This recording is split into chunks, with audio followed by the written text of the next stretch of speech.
Hola a todos. La CEPAL ha actualizado sus previsiones de crecimiento para América Latina y el Caribe, con noticias bastante pesimistas para el futuro de la economía cubana.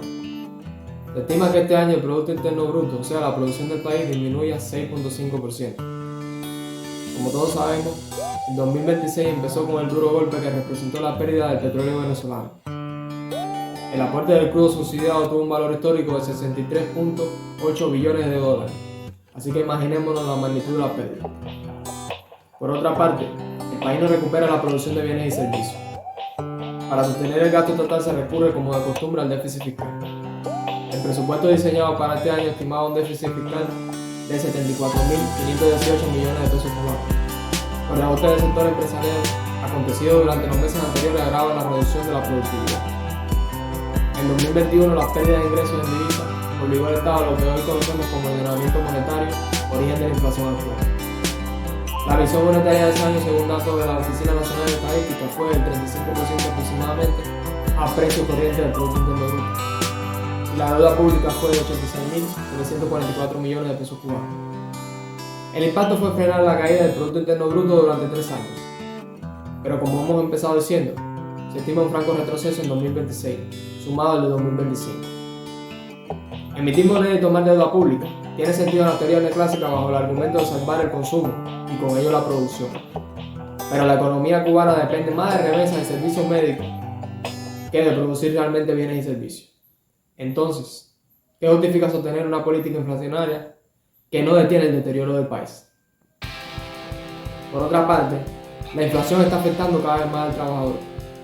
El índice de precios al consumidor experimentó un incremento en enero de 0.67%, pero en febrero fue de 2.58% y en marzo de 2.19%. En el mercado informal de divisas el dólar se cotizaba a precios de 435 CUP a fines de 2025.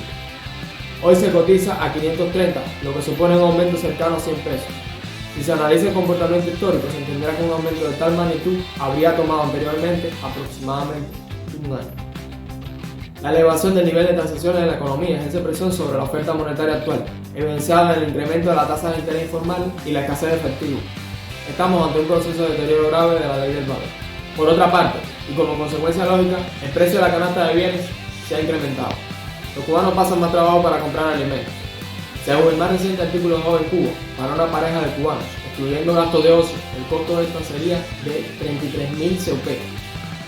Pero el salario promedio ronda los 6.000 pesos y las jubilaciones 3.000, lo que implica que una pareja de trabajadores con salario medio solo puede adquirir aproximadamente el 36% de esto, y una pareja jubilada el 18%. Repito, urge revertir el déficit fiscal. Y esto solo puede lograrse produciendo más. Y el hambre nos ha golpeado lo suficiente para entender la necesidad de convertir todas esas empresas estatales que hoy están dando pérdidas en empresas productivas que generen ingresos. Esto requiere no solo buena voluntad, sino apertura al capital extranjero. Proteger la soberanía, pero dejándose ayudar. Por otra parte, el agricultor debe ser liberado de las trabas que impiden su desarrollo, así como también las MIPYMES y contrapropistas. Si se continúa en la práctica de abrir o bloquear el acceso a las oportunidades a los emprendedores en función de intereses políticos, difícilmente se logrará un beneficio a los consumidores, y mucho menos tendremos una asignación eficiente de recursos vía mercado. Es el consumidor quien debe determinar el desarrollo de los emprendedores. Estos últimos generan riqueza y satisfacen las necesidades del pueblo. Hay que dejar de hacerle la vida imposible con multas. Acerca de esto, también recordaré las palabras de Mises cuando sabiamente critica el aspecto violento de las políticas colectivistas e intervencionistas estatales. No necesariamente se necesita la violencia física, a veces basta con el hostigamiento o el constante temor a la visita del inspector. Cuba necesita un mercado mayorista abierto, no controlado a conveniencia.